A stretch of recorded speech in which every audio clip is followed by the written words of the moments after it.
That all being said, I think we're ready to go, aren't we? That's my signal that the recording is in progress, and so we're ready to go. Good morning, good afternoon, good evening around the world. Ohio gozaimasu, konnichiwa, wherever. We just love this series that was developed by Gloria Peterson. And I've got to say, after 8 programs, I feel so much smarter that we've spoken with these book experts here at Global Chamber about their expertise, what inspired them, you know, how they're changing the world, how they've changed the world. And what's kind of cool about today's program is we have 3 more superstars on a topic of importance to everybody, and that's intercultural knowledge and skills. And what we're going to do today is we're going to cover some of the things like we've done in previous sessions, but we're also going to talk about the world as it is today. So when will you ever get a chance, probably never in your lifetime, to have 3 top experts in intercultural talk about not just what inspired them in their book, what we should take away from those books, but also how should we use this knowledge today?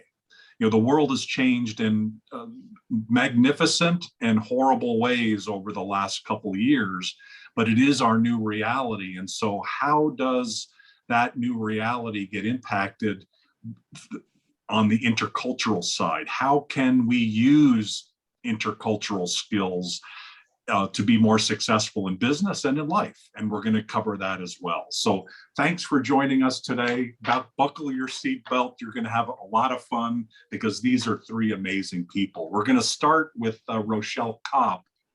And some of you may have heard the podcast we had with Rochelle. It was only a few weeks ago. So feel free to go to the Global Chamber podcast area and check this out. It might have been one of the last ones that we've done.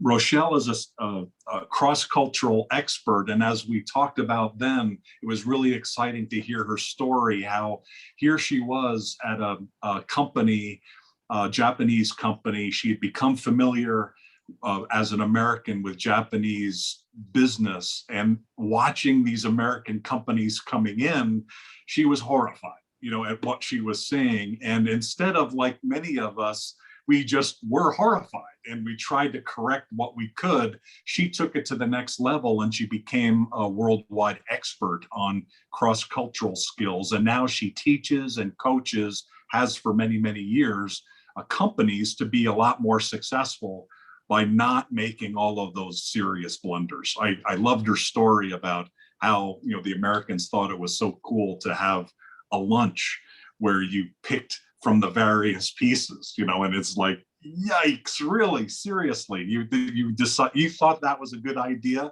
The thing is, they didn't. Right. And so the bottom line is, with intercultural skills, you have to think and you have to know. And Rochelle is a worldwide expert on that. Her books include Valley Speak, Deciphering the Jargon of Silicon Valley, The Rice Paper Ceiling, Breaking Through Japanese Corporate Culture, The Lowdown Business Etiquette Japan. So she is a Japan expert. She's a cross-cultural Japan and any other cultural expert. And through her company, Japan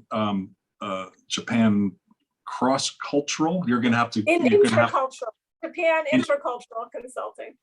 Japan Intercultural, thank you, I appreciate it. She knows that very well, but as we learned in the podcast, her company and she do intercultural everywhere, and that's really cool. So Rochelle, we really appreciate you in all that you do, and we're going to let you go first. And the question we're going to have for each one of our speakers today to kick off is about 4 to 5 minutes on talking about what inspired you for probably your first book, you know, and maybe kind of subsequent, if how much you want to add to that. And then what are some of the key takeaways that we should have from either your first book or any one of the books that you've done. And by the way, not just books with Rochelle. If you follow her, she's writing constantly for newspapers and all sorts of publications. And so, yes, she's a book author. but she is very prolific. So Rochelle, thank you for joining us. Well, thanks so much. Delighted to join everybody. And you're right that my first book, The Rice Paper Ceiling, was a result of my personal experience working in a large Japanese company that was rapidly globalizing and having a lot of challenges in doing so.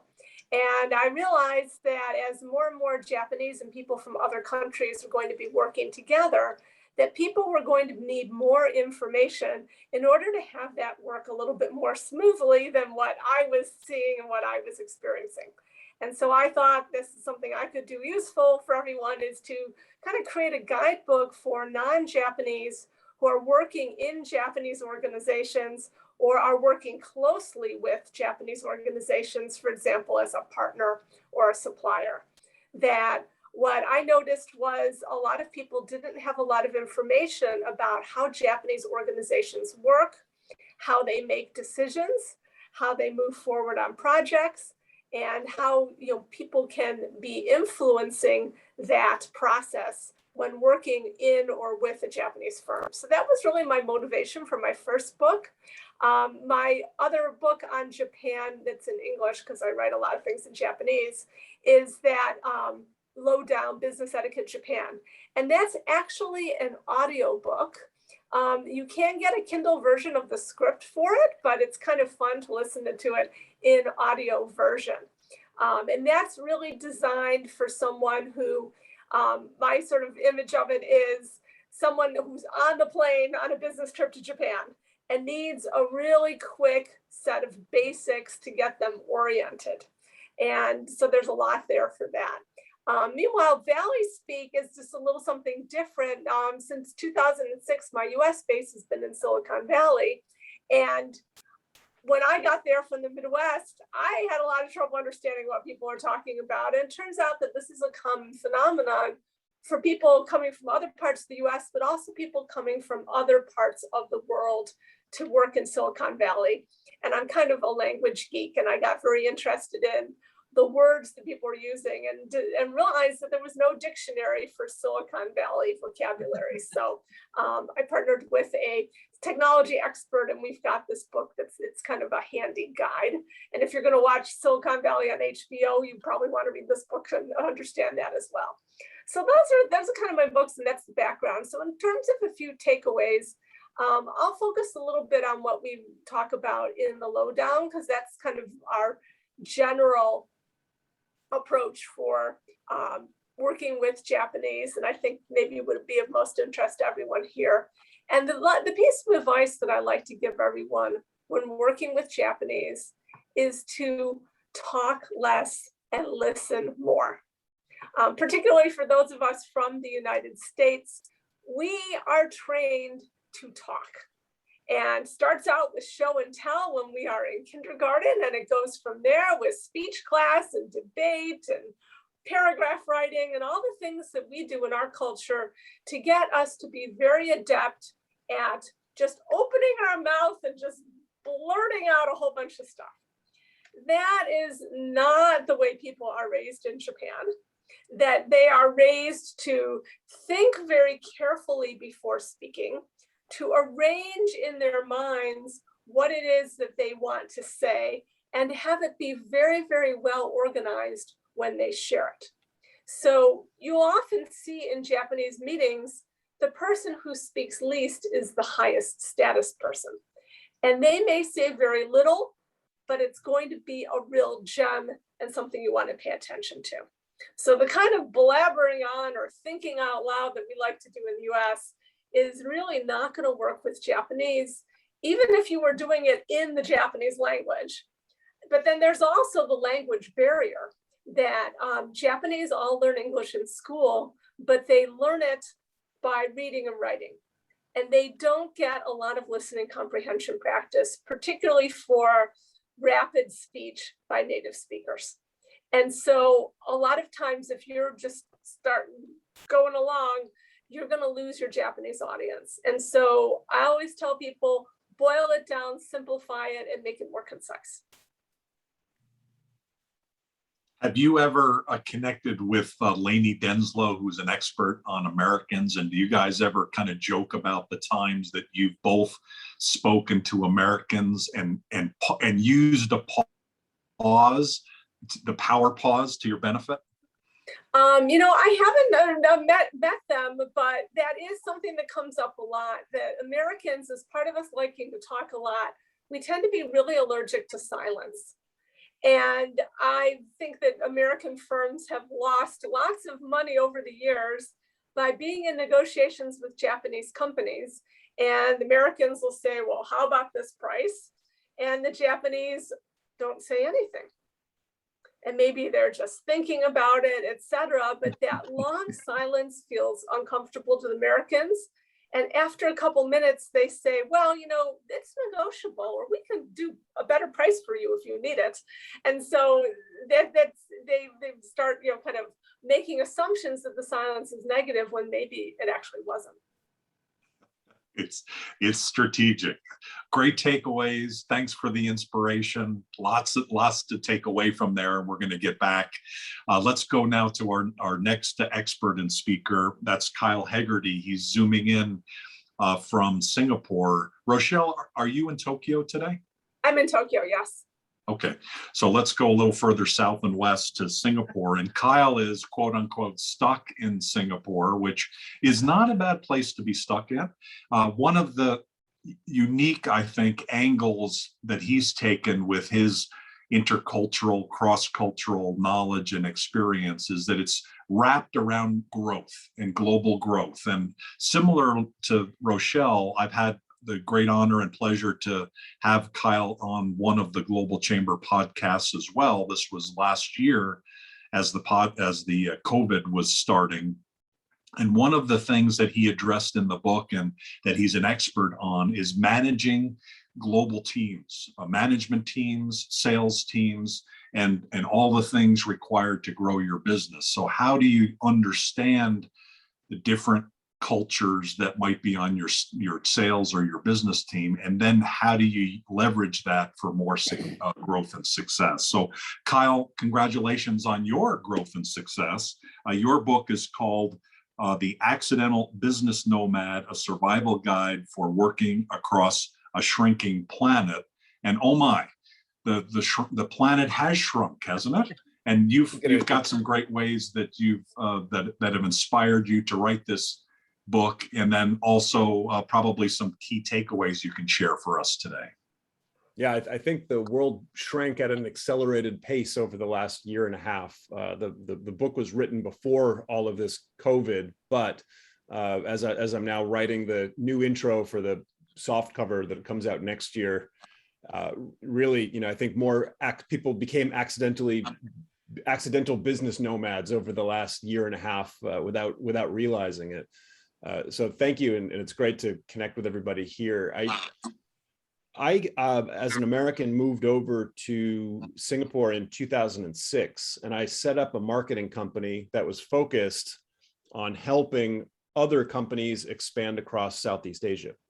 So not only was I an example of Rochelle's, what she was mentioning, which is kind of the clueless foreigner coming in trying to set up shop, but I was essentially the first line of defense for hundreds of companies as they came into Southeast Asia, and I was out amplifying their message across the region. And so over the years, after working with a couple of hundred foreign companies as they were trying to grow into regions they didn't really understand, there were some pretty clear patterns that had emerged in terms of common mistakes that get made, misunderstandings of just not really applying localization strategy to their products or to their service, to the communication breakdowns, not just from a language standpoint, but from reading between the lines and some of the indirect communication that pops up, as well as trying to do it remotely. So how do you grow a business without a passport? Which was a hypothetical question I asked in 2019. I didn't realize that was going to be a literal situation now. So that was kind of, didn't mean to do that. But I think, Rochelle's examples already are perfect in terms of just negotiation styles, communication styles, and how foreigners everywhere. This is not, I can pick on Americans because it's fun and it's where I'm from, and hopefully we can have a little bit of fun with it. But this is a challenge that everybody goes through. So just as Japanese firms or Chinese firms or Singaporean firms are expanding into new markets, they're making the same goofy mistakes as the rest of us. So that's the thing that I think ties us all together, is that we're all doing this goofiness. So I thought I would write a book about it. And I'm particularly excited to have Terri in this group as well, because I think it was the first line of my proposal to the agent and to book editors, which said the vision I had for this book was this is Kiss Bow Shakes Hands meets Hunter S. Thompson and has one too many drinks at a bar. And so can I take Kiss Bow Shake Hands and see what happens when you put a bunch of people into a international situation where there is unreasonable growth expectations, huge amounts of pressure, time constraints, and you're trying to get everybody to figure out how to work together very quickly. And how can we have a little bit of fun with this? So I put a lot of the settings through a couple of cocktail sessions just to lighten the mood and to open up some tongues a little bit. So I took a little bit of a different approach to this book. I wanted it to be a little bit more of a informal type of approach. And I maybe at the core, I just find that growing globally and working internationally is hilarious. in terms of all the mistakes that get made. I know they're expensive mistakes, and I know sometimes it can turn into real dangerous problems. But if we can at least smile and have a little bit of fun with it, it's actually a more comfortable way to get everybody learning about this stuff and figuring out how to overcome these things so we can work together. So that's the intent of where I'm going with this. Are you saying hilarious in real time or hilarious in retrospect? Or both? It depends on who's writing the check, Doug.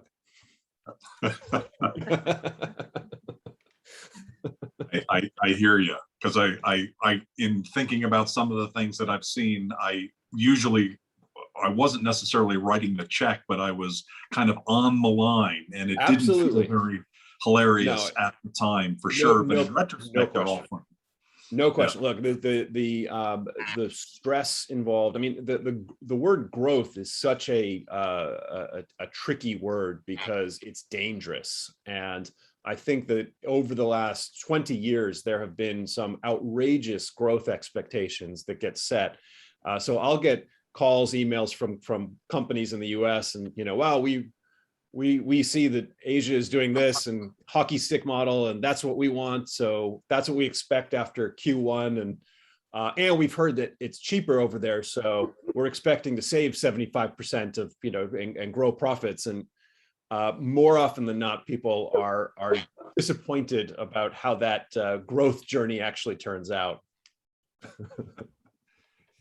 We have today three superstar expert book authors and speakers, and I would say our third person here today might be the original one, in this space, and certainly from my own perspective, a very personal connection for me, because as I understand it from Terri, my company, when I was an expat for my first time in Japan, she was pitching this idea, kiss, bow, or shake hands, to the DuPont company at the time I was on my expat assignment. And lo and behold, DuPont was one of the first, if not the first company to bite in to say, hey, our employees need to know this. And so I was one of the first people to read this, and it changed my life definitely for the positive. And subsequently, Terri has written multiple sequels, isn't the right angle, different angles of that story, including now for lawyers that you've got, and Terri will tell us a little bit more.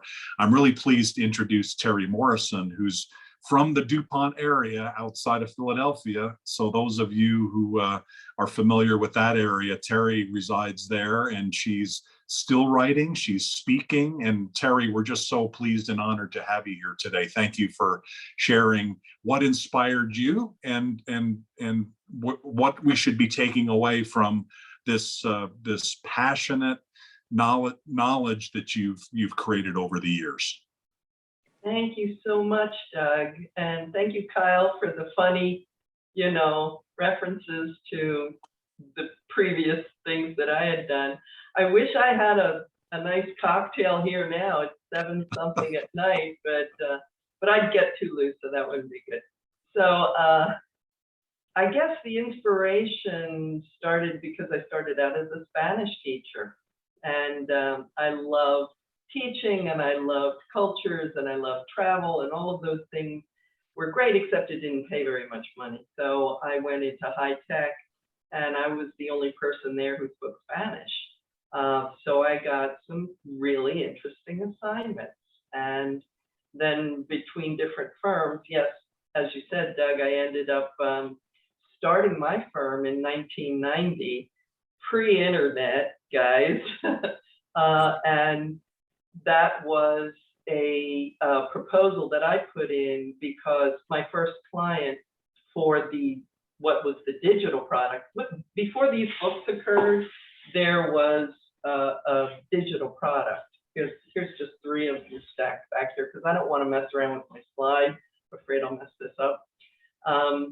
But I proposed this option for a system written in MicroBasic to AT&T and DuPont, and I just sent emails out. I just sent written letters to Fortune 50 CEOs, and I said, "This is how much money you'll lose if you don't do your research when you go international." And my first contract was AT&T, and my second was DuPont for this little software program. I didn't actually know I was a writer. And then AT&T and DuPont said, "You need to visit our offices and look at this mess," because they had entire rooms, printouts that they were sending to everybody. And they told me that I was supposed to make binders now because they didn't want to do that. So I got a Writer's Market, the book, which is a great book. And I looked up a whole lot of different international business publishers, and I sent them thermal faxes back in the day and said, "I have 4 months because I'm pregnant, and I need to finish this book now, and I have clients that will buy several thousand copies." And so I didn't send a self-addressed stamped envelope. I didn't do all the normal stuff. I just picked up the phone, sent the faxes, and had 2 offers in a couple of weeks. And that was the first Kiss Bow, which was the big yellow book. And so I think that most rules I've broken started there. I never had an agent. I never gave away my electronic rights. Because I was coming from software.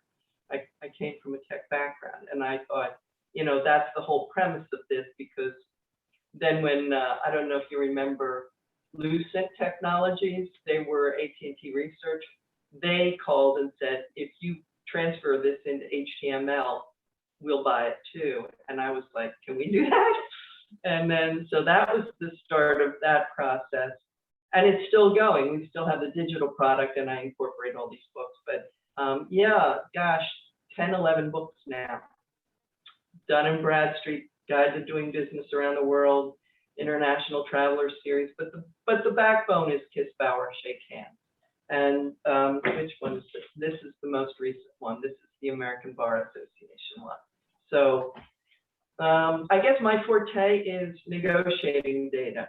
I appreciated, though, your feedback on silence in Japan and other Asian cultures. I think that is critical. And I do talk about, I don't know if I'm correct, but I think it's called Ma, where you appreciate the pause in between events, and even in music and intervals in art. I think it's so beautiful.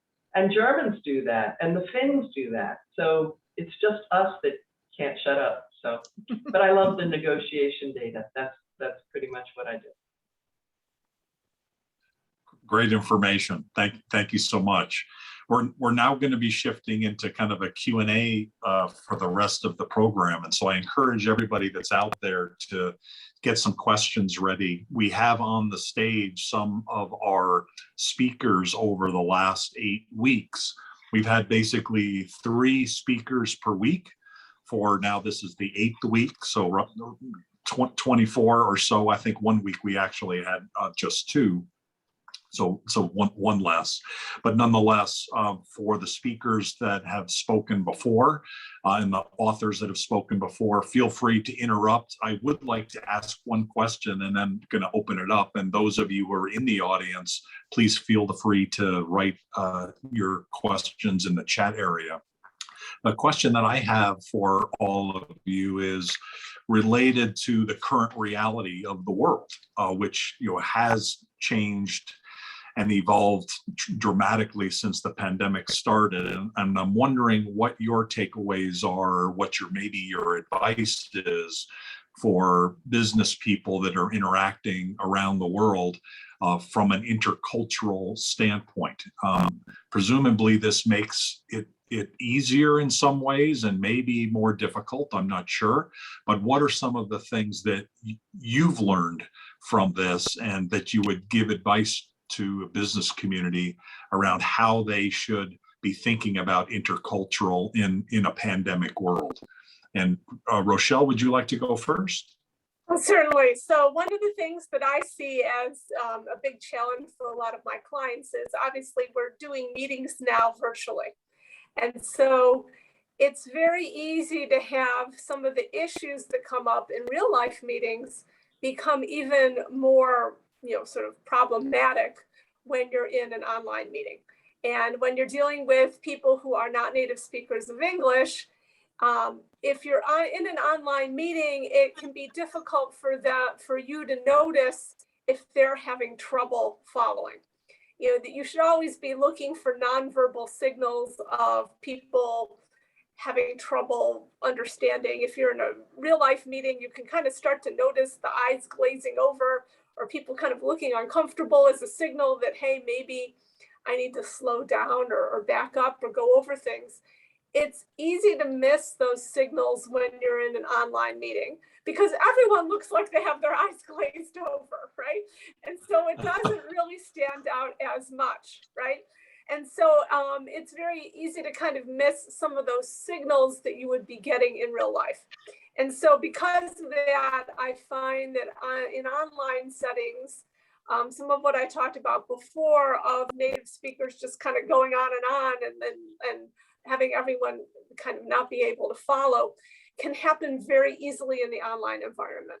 And so you want to be particularly careful to be, kind of doing all those basic things of having an agenda, following the agenda, speaking more slowly, avoiding slang and idioms. And another thing that I find is really helpful for people is to use some of the functions of the online meeting software. For example, any software is going to have a chat function, and you can actually assign someone to be taking notes and creating a real-time record of what's going on in the meeting. And often that's very helpful for people who are not native speakers.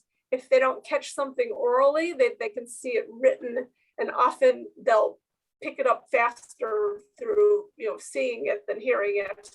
And you can have someone do that and jot down here the key things we decided, key points. Also, Zoom recently introduced this, and Teams has it for a while, that it will create a real-time transcript of your conversation in a kind of a sidebar space. And that's very helpful. I've talked to Japanese who have used it. It's not perfect, of course, it's an AI transcript, but it can help them out if they're in a tough spot. And so, for example, one of the Japanese who I talked to who shared her experience using that function on Teams said, I have a lot of trouble with people with heavy accents. And those Australians really can trip me up, and I have trouble with Indians. But when I'm on the Teams call, if I'm having trouble hearing what they're saying, I can just look at the transcript and it helps me so much.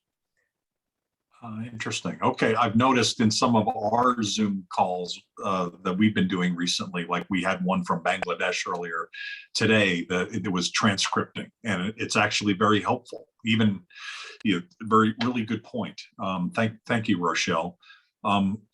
Kyle, is there a Hunter S. Thompson advice that you would give us, for today's environment?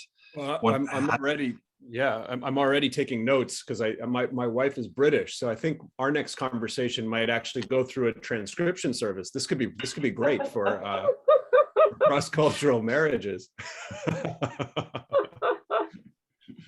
Sorry, How long Doug, have you been cut married? you off. How long have you been married? So we came over here together. So we've been together for over 15 years. Okay, you're still struggling with that British accent, eh? No, it's not the accent. It's the underlying communication. So in fact, I think there's a study that showed that expat assignments have the highest failure rate between the US and UK.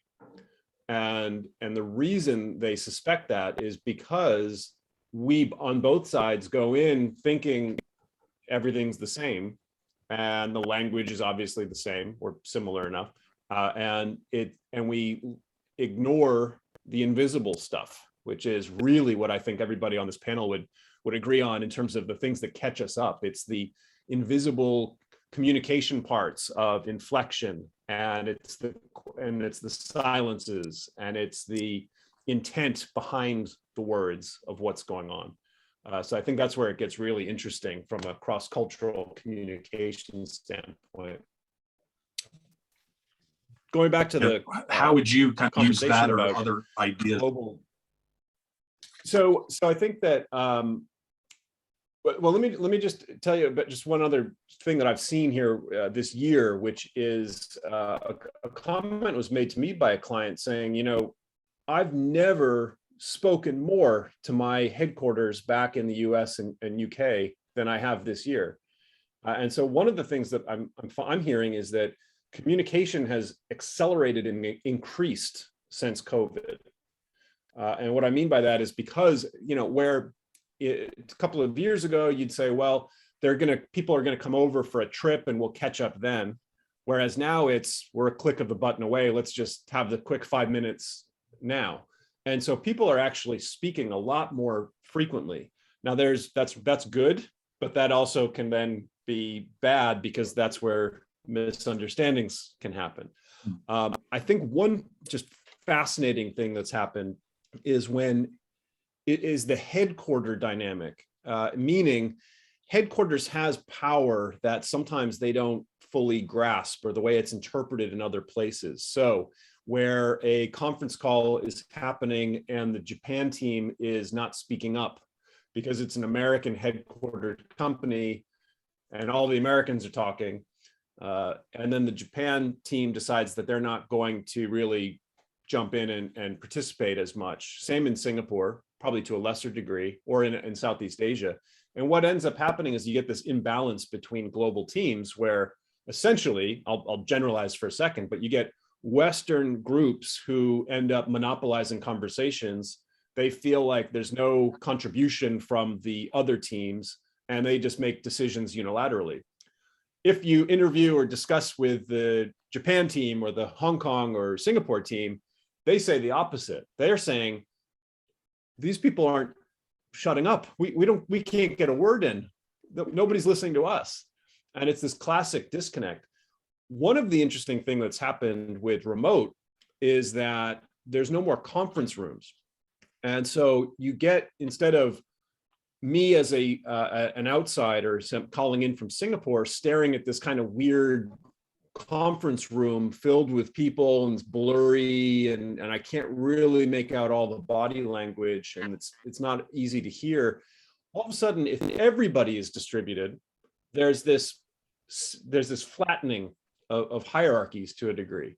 And it becomes much more easy to communicate if the conversations, if the meetings are structured in a way that allow people a platform to speak up. Using tools like chat, using some of the collaboration tools in terms of documents out there. There's all sorts of really cool ways to be able to, I think, accelerate the success of international teams. But it takes effort to make those changes and to reset the rules of these conversations.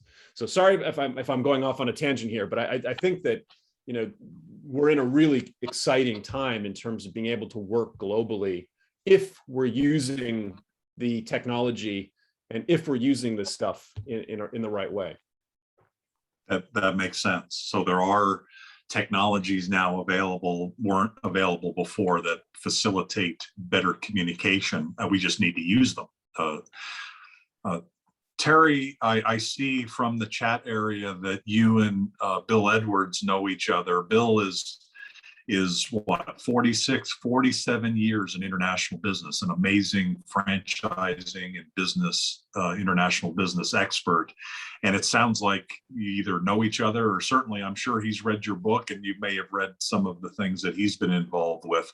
What's your cut of this topic? What are some of the things, maybe even in your latest book, that you're talking about relative to the current environment and how we might be able to use our intercultural skills and knowledge to be better at business? Well, we have this challenge of this little square that we're all trying to interact over on a flat screen, and we get Zoom fatigue very easily. Even if you say you don't, they have done analysis and understand that it's just draining. And one of the things that you all are real good at is trying to maintain some eye contact and body language that shows that we're paying attention, because that is a critical thing, particularly when we're being recorded in perpetuity that's going out. But I see Doug, he just went away. And that's one of the issues when you're a speaker, you know, particularly that we can't see you. And we're used to having a room full of 50 or 5,000 people that we can look across as if you were in a theater and get some feedback. And you can also read your audience, as you all were saying, that if there is a lot of eye contact in a culture that generally doesn't do that, that shows that they're interested, may have a question or what have you. So one of the things that I did for this last book was make a matrix of eye contact between genders across cultures. So in the US, for example, 7 seconds, if we were physically here, and I'm just going to be silly and say, okay, here's 24 inches, and that's why I sit about this far away, because I think that that's about normal. And that's another thing that sort of bugs some cultures, because you see people getting their faces so close to the camera, and it's like, you know, what's happening here? But there are so many nuances with body language that don't communicate the same way across cultures. And here you all are in Asia, and I'm in Philly, and we've got people all over the world reading these gestures and this body language totally differently. And I'm not going to pick on you, Kyle, but you know, you're sitting there drinking out of some massive vase or something. I guess you're parched, and I get that. But like, I've been remonstrated literally for drinking. I would never eat, for example, on a Zoom, because you know, it's difficult enough to pay attention when somebody's trying to do a presentation for an hour. But if they're not really with you, if they're not engaged with you, it's just even more atrocious. So I think the body language is critical. I think it's very difficult to get through the negotiating process as we normally would. Say you're in Russia and they play hardball, you know, they'll cut off the heat in your hotel. They'll cut off the hot water. They'll blow smoke in your face. They'll do all kinds of things because they're going to win. They're mercantilists. They're zero sum. And then you go from there to Norway or to the US, where it's kind of like, yeah, this would be good for you, and you're all win too. so those things happen best in person, but here we have this barrier, and it can get a little abrupt. I don't know if you all have seen these kinds of things in negotiations that have just broken down because you have that miscommunication with body language, you have the problem with time zones and languages, and they're just irritated, and people will just say, I'm done, you know, and shut. I've seen it with South Korea, I've seen it with Russia, where they just have had it, and then they just close it down. And it could be as easy as saying, I'm going to shut off my camera and my mute and scream and yell and then come back, or it can be, we're not going to resume these negotiations for a week or something.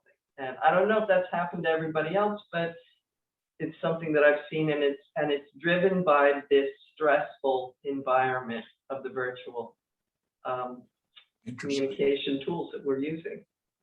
Okay, that's really interesting. I haven't seen that. What about the others on the panel?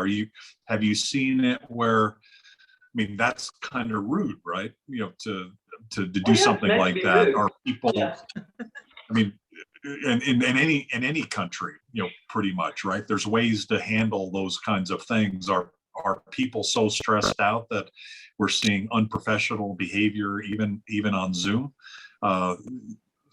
So what do we do? I mean, there's not much to do about it other than understanding maybe who you're negotiating with and whether you can decide whether it makes sense to continue or not.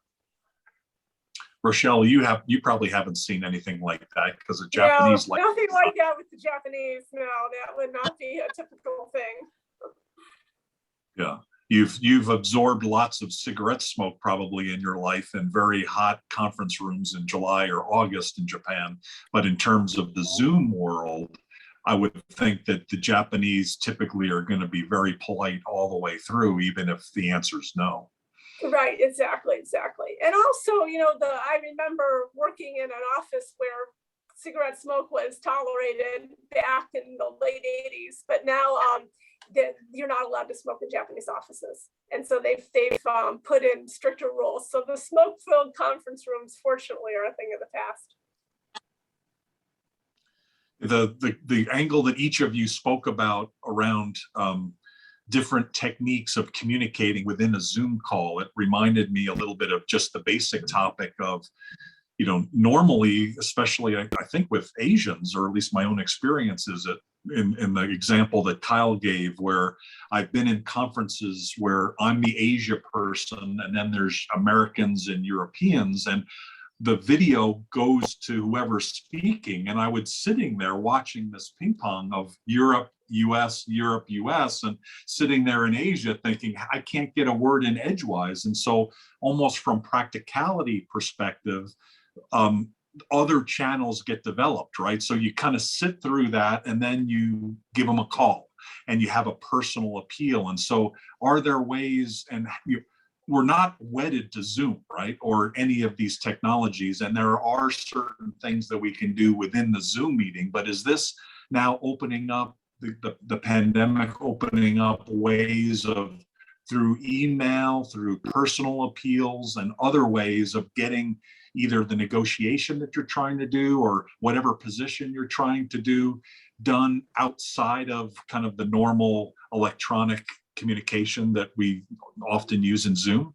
Are you seeing people kind of cut through that effectively? Well, one thing that I see in Japan. Okay, well, one thing that I see in Japan is that people in Japan use Facebook similar to how people use LinkedIn in other countries. So people will professionally connect there and then use Messenger pretty heavily. So as a sort of a second, more immediate communication channel. So if you're working with Japanese, I would recommend connecting with them on Facebook and using Messenger. Okay, interesting. Okay, what about? Yeah, Doug, I think your example is really good, or the point is that oftentimes the real things happening in a deal aren't happening during a meeting, right? And that's a very common phenomenon in a place like Japan and elsewhere. So it's those understanding those other channels. And in a digital world, those channels are shifting a bit. I can tell you that WhatsApp is quite popular across the region here. I just received an invoice from somebody. They sent it to my WhatsApp. And I thought that was kind of an interesting approach. But the point here is that it's complicated, and there's a lot of different tech that's out there. And I think it's evolving very quickly. I had a great example or experience actually last year. I started working with an account, and this woman who was in charge of it from the client side, she ends up taking over this first meeting, and she asked me probably the most important question that anybody can ask, which is, how do you like to communicate? And it's such a simple question, right? But if everybody did that on a first meeting, how much more effective would those relationships be moving forward? It's such a simple question. It's actually a difficult one to answer. But if we can start putting that in as a best practice to be able to try to get better communication that way, I think it's just a great way to kick off new relationships or to redefine how teams or groups communicate together. I love that question. Terri, I guess the question could be, how do you like to greet each other, right?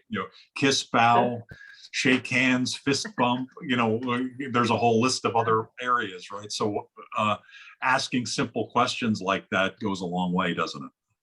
Yeah, that's a brilliant question. And it's funny because if you're honest, this doesn't work for everybody because I'm a writer, and I understand if you're a journalist, maybe you don't want to see the person. Maybe you want to focus on your notes as you're doing the interview, because I interviewed over 100 people just for the last book.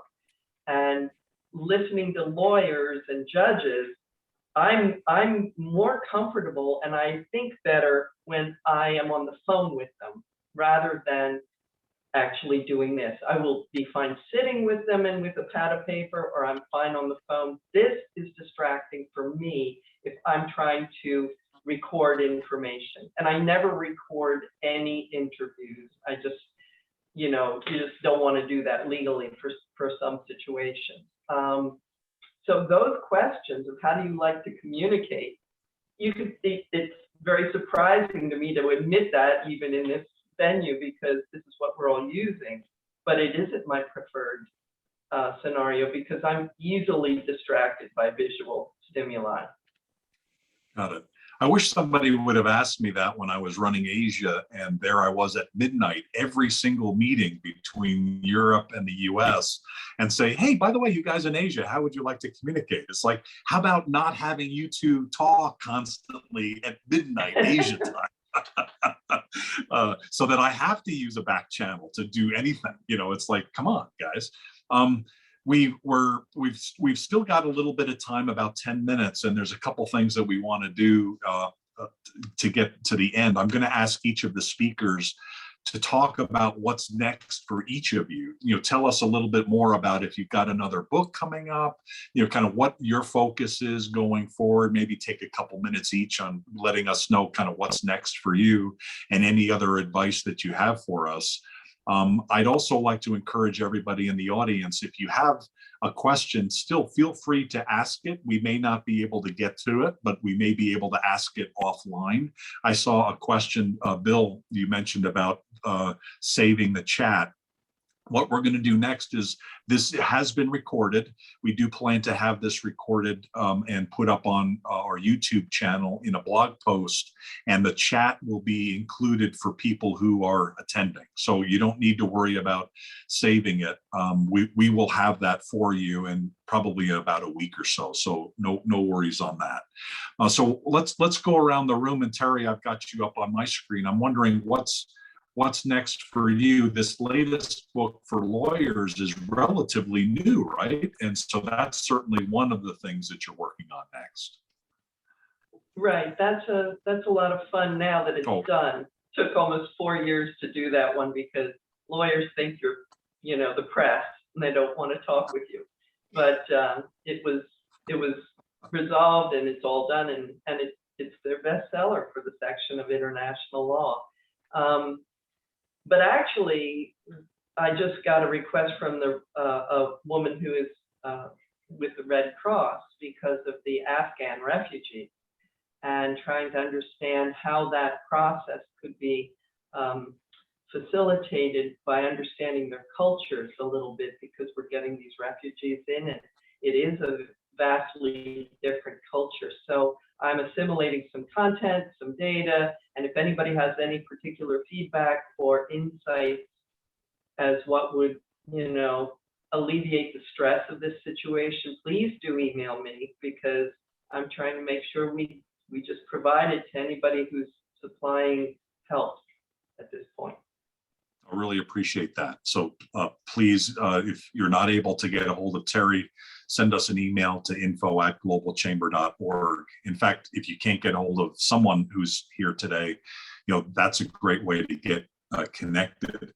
The Afghanistan issue, we don't have time to address. I mean, it's such a huge topic, but looking at what's happened there and watching this kind of in retrospect, well, gee, we didn't understand that, the people who would be defending the country wouldn't shoot another Pashtun, right? Who were coming in as the Taliban. And so, the fact that that wasn't understood by pretty smart people, or it was understood and it was somehow suppressed. These are some of the things that we all see, right, in business, right? Like totally incomprehensible mistakes that happen all the time. How in the world does this keep happening?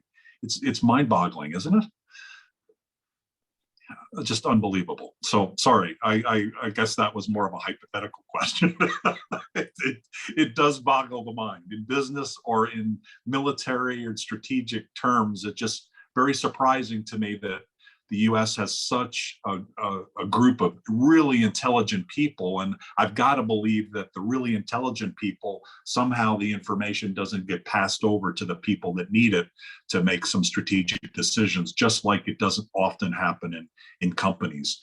Kyle, what's next for you? Yeah, no, I think that's a really good parallel. It's a good example. It's also a good example of the non-hilarious examples of cross-cultural breakdown. So yeah, you are correct. Actually, along that same line, I'm doing more work with hybrid teams and companies that are trying to figure out how to adjust to whatever this post-pandemic working world is going to look like. So how do you grow sales teams and build relationships virtually without the same levels of travel as traditionally was happening? How do companies that talk about agile and adapting and all this stuff, they don't really do it very frequently. And what's that gap all about?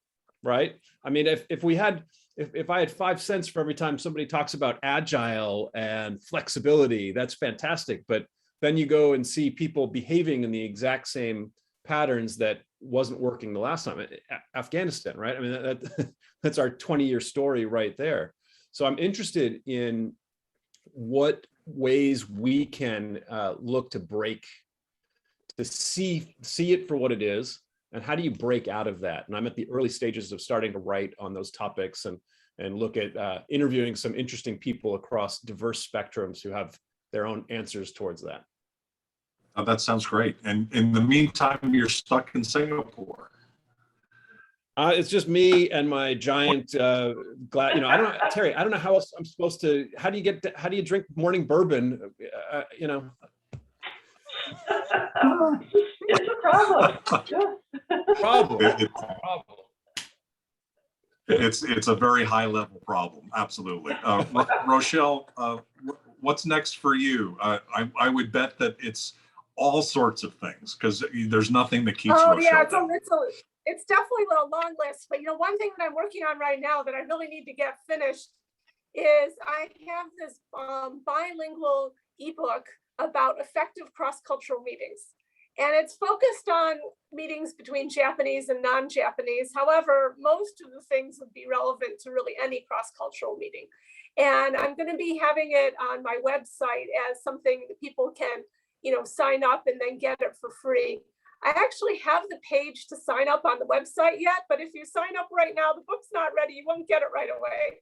But if you want to sort of put your name in there when it's done in a couple of weeks, then you'll be able to get it. So that's something I'm on my near term, I need to finish up, but it's got a lot of great content in there. I'm really excited about it. Yeah, and also in the meantime, are you stuck in Tokyo or Fukuoka or wherever you're going to be stuck, or are you going to be in the Bay Area? I'm in Tokyo, and it's not a picnic going in and out of Japan right now, so I kind of don't really want to bother. So I'm kind of hanging out here for the time being. I got it. Okay. That makes sense. Well, thank all of you. You're just so extraordinary. I'm just so honored to be able to speak with you today. And I'm really looking forward to watching this again in the recording. I'd like to now bring in Gloria Peterson, who is the glorious Gloria who came up with this basic idea originally. And Gloria, if you're there, could you just kind of let us know, this was an idea that kind of came out of your head. I'm wondering, what are some of the takeaways for you? Is it as you expected? Okay, well, really how this came about. Are you there? I'm here. I'm a professional speaker, trainer, and author. So when the pandemic came, it took the professional speaking opportunities because if the hospitality industry is not doing anything, I'm not doing anything. If the corporate trainers aren't bringing outsiders in, I'm not training. So I thought, okay, I've got this author piece left. I can do something with that because I'm one of these people, I have to do something. I have to be productive. Even if it doesn't mean making money, I have to be productive. So this author piece was there. And I thought, well, why not? As I attended some of the Global Chamber Zooms, I started recognizing people in the audience that were authors. And I thought, wait a minute, we can bring the authors together. That's actually how it happened was last year. And I presented to Doug at that time, but I didn't quite presented it right or something, or maybe he just couldn't wrap his mind around it. So sometimes it's all about timing. So I waited a few months and earlier this year, I re-presented it. But this time I had a small league of authors behind me. And it took off and we had a better plan and we put it together. So I'm very proud of it. So the first thing I want to do is I want to thank Doug so much for allowing me to present an idea, giving it support and helping me make it happen. But I also want to thank 23 authors who jumped in, high profile authors, and decided, hey, yeah, let's do this thing. So I am so proud of that. Where's it going from here? I think Doug asked that. Well, I've been asked if I would work on maybe something in the fall, another series, only this time maybe focus on how to write a book, how to market a book, maybe those pieces. And certainly if you have ideas, email me what they are or let Doug know what they are. And I think this has just really broadened the Global Chamber's scope as it relates to authors. And I thank you very much. Really appreciate it, Gloria. Thank you so much. The world has changed quite a bit. And so I think what you're talking about writing a book and kind of how to do that, I think absolutely we want to do that. So we'll be working with you on that. I think also, this topic clearly, intercultural skills, is one of those that never goes away, right? It's going to be around for certainly at least my lifetime until you can Google your intercultural piece, which as we've talked about today, there's so much subtle going on behind the scenes that it's just hard to do like a Google Translate and figure out all the intercultural stuff, right? It really feels like this is going to be with us maybe forever, in terms of understanding it and understanding it at a level to be able to react, not real time and kind of move things forward. And so this is a topic that we will definitely be covering over and over again.